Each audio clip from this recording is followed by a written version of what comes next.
the suggestion is that we come on retreat when our levels of inspiration have started to thin,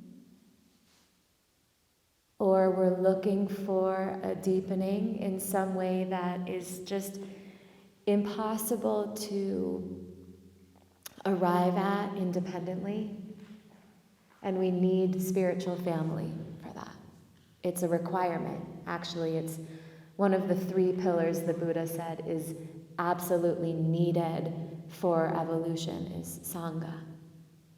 We can't do it alone. So to seek out lifelong teachers and spiritual friends who are interested in meeting you on the path. And we'll need that as a requirement to keep up leveling. But while it's essential, it's also not sufficient. Because once we've developed some new methods, inner methods, then to bring that home and to make it our own is how the practice is birthed in us, and then for whoever we meet. So it starts to become part of the being and the body, where you can actually transmit some of the teachings just by having them alive in you without really saying anything at all. And I know that each of you knows what that feels like if you've been in the presence of a really stabilized being, that the baseline of ease is limbically resonant. We can feel that in our emotional tone.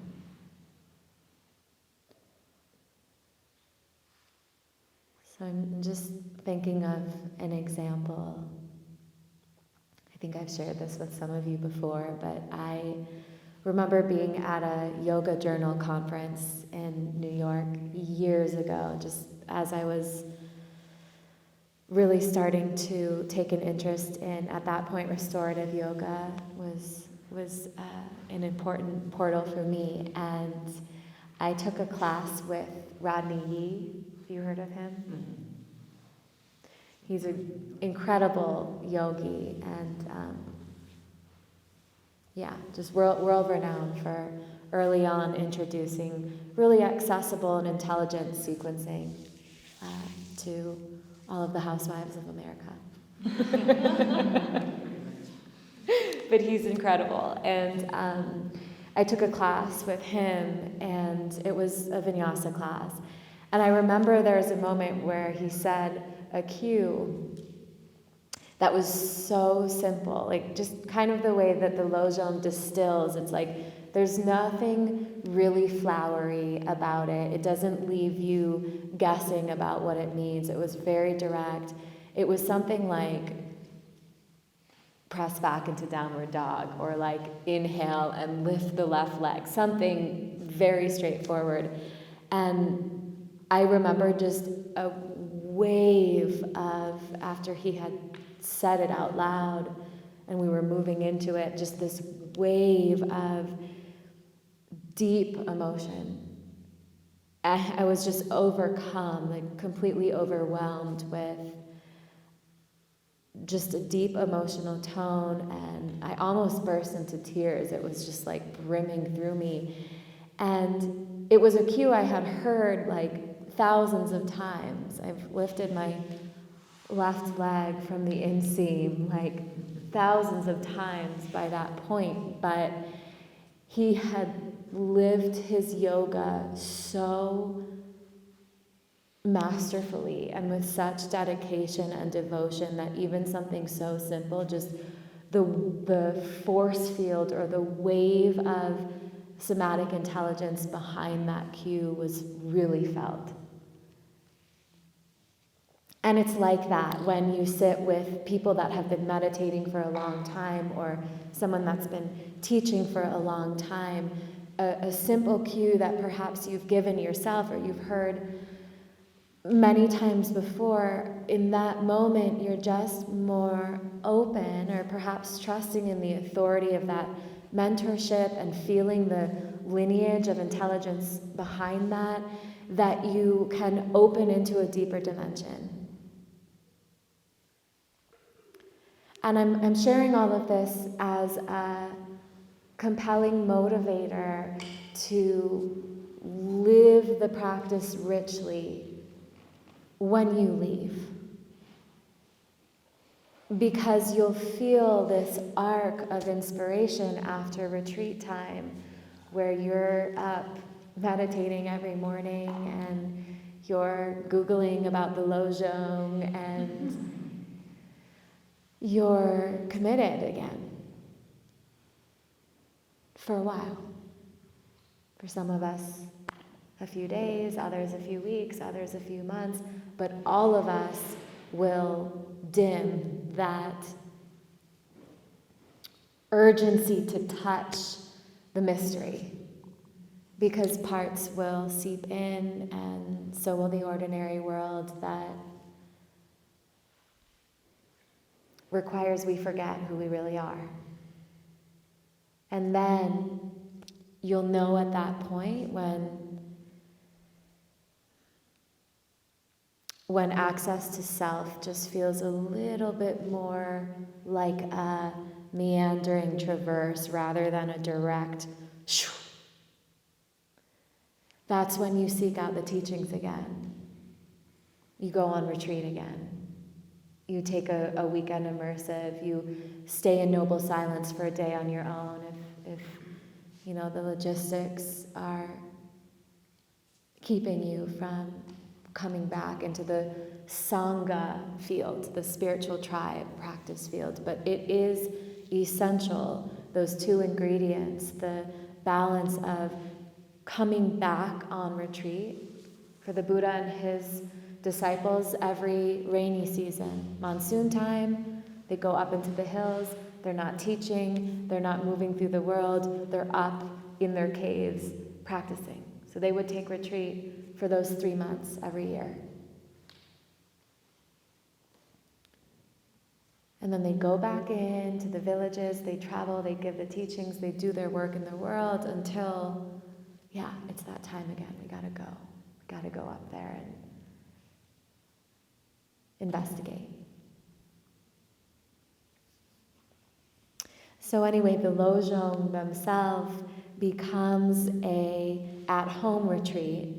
When you can't get away, then you can go in with just this simple, streamlined sentence as a mini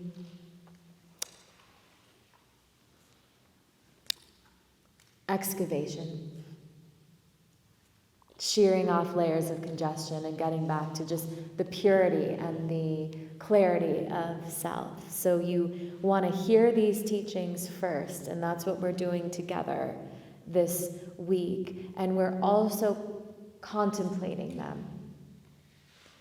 So seeing how they relate with how you already view reality.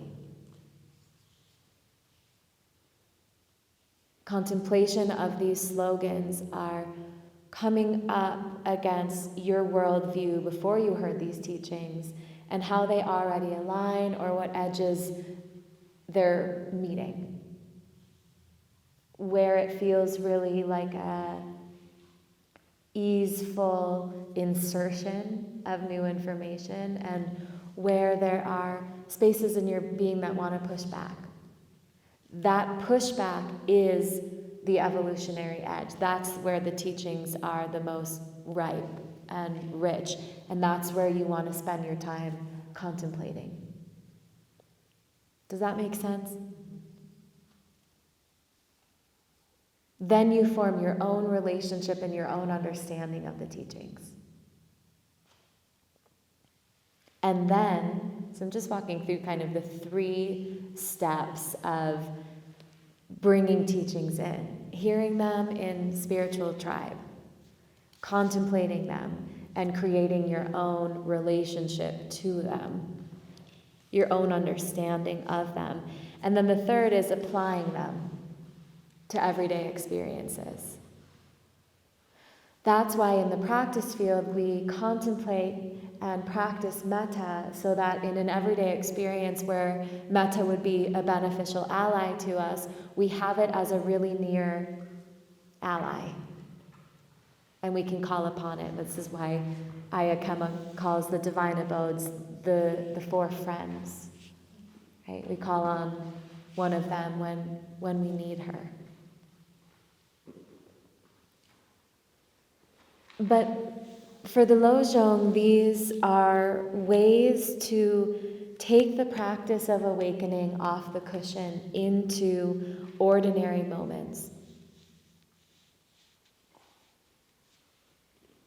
So today we've taken some practice time to listen into the teachings and contemplate them, and then it will be up to you to generate a momentum of bringing these into everyday life.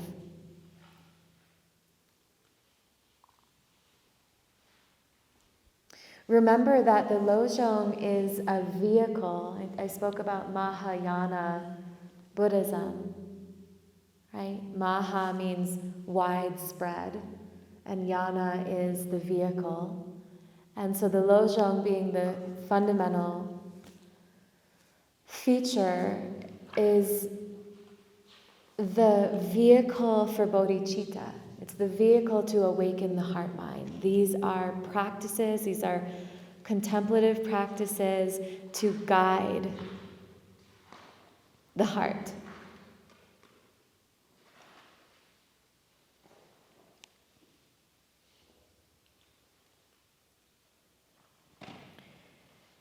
So the third aphorism, the entrapment of karma, is an important contemplation to get to know in your own system, because the direct aspiration of Lojong is to awaken for the benefit of others as soon as possible. That's bodhicitta. To awaken for the benefit of others as soon as possible, because every moment I spend enmeshed in disruptive karma, I'm missing out on the opportunity to help somebody else realize their full potential. So every moment that I'm not in clarity and calmness, I'm doing a major disservice to anybody that's in my field, near or far.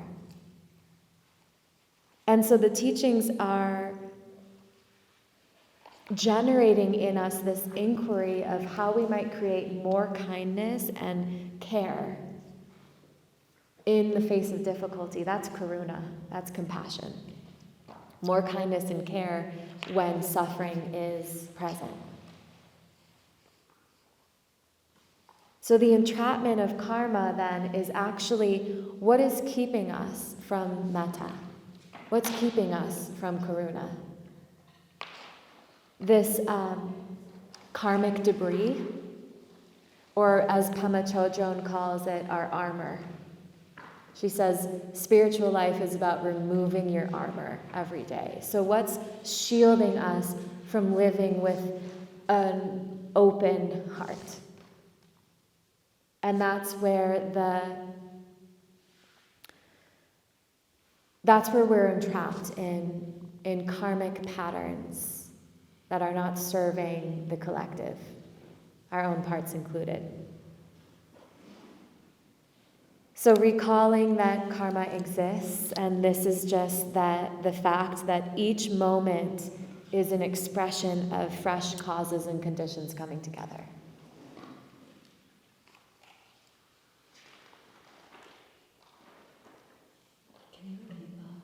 Yes, karma is the view that each moment is an expression of fresh conditions and circumstances coming together. There are always various energies and influences at work.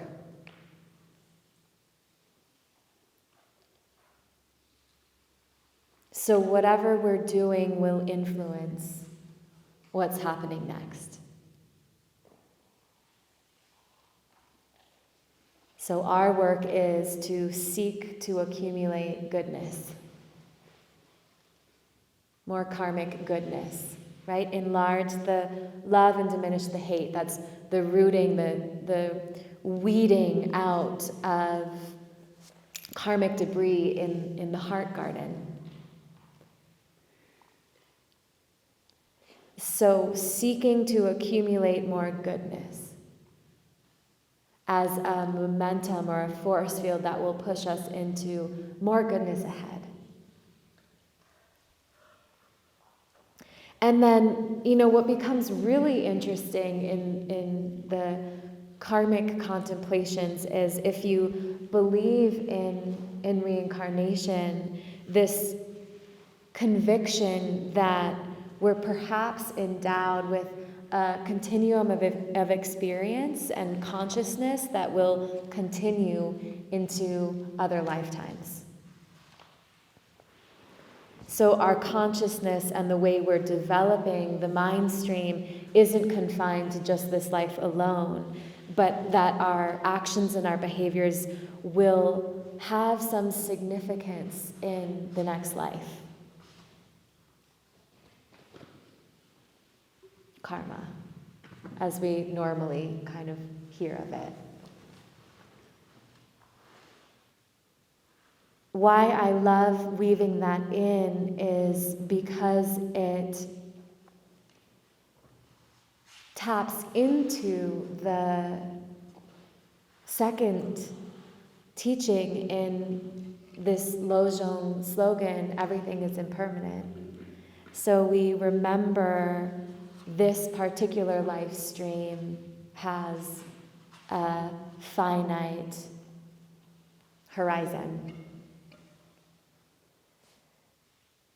And then bringing in the fact that karma might lead us into another stream after that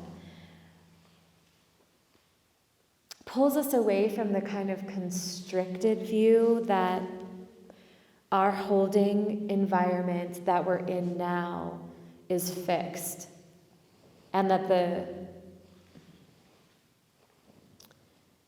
there's no kind of unseen dimension, like it cuts us off from the mystery.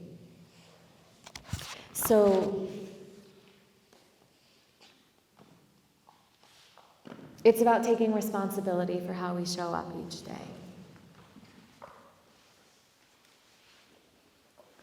And in that way, precious impermanence relates to the karmic unfolding of my life. My virtues that I've developed, and also my ignorances that I haven't, perhaps these are viewpoints that are underdeveloped, those follow me wherever I go.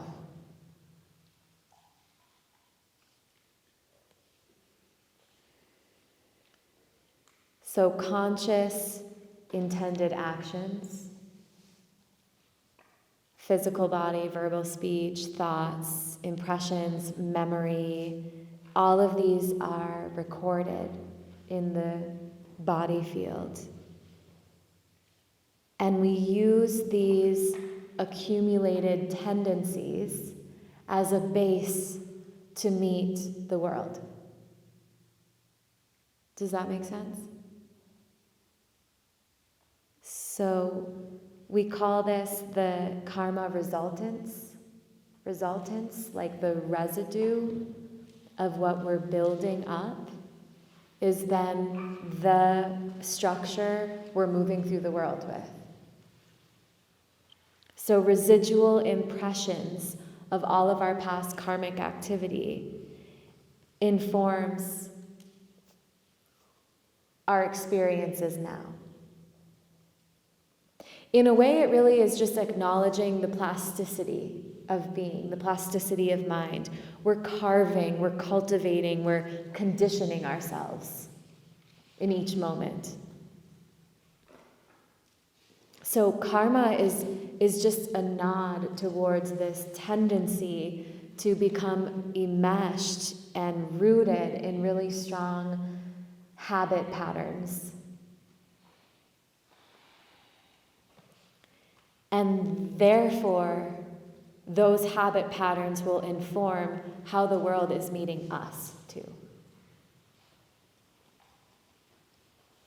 So, karma, the strict accountant, is a name we use for karma. It's like this idea that no one will escape the result of his deeds, because the accumulated residue of those deeds, those thoughts, those behaviors is the very storehouse for our future experience.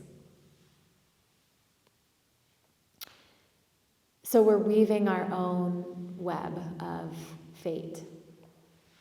And another term I really love for karma is that it's like the architect of our future. And we are in charge of our karma, so we are the architects of our future.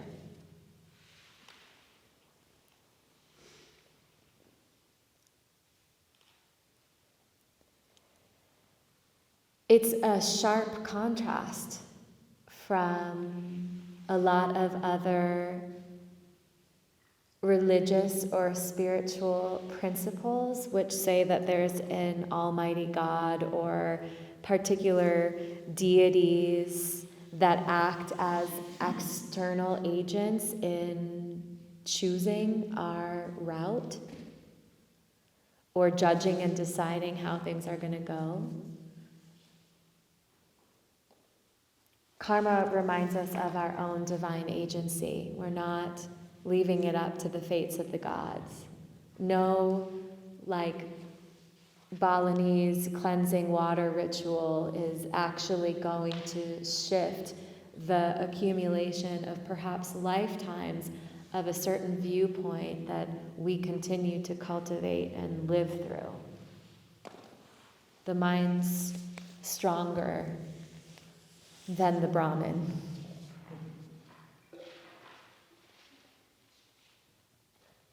So it's empowering because it's reminding us of our own ability to mold future circumstance.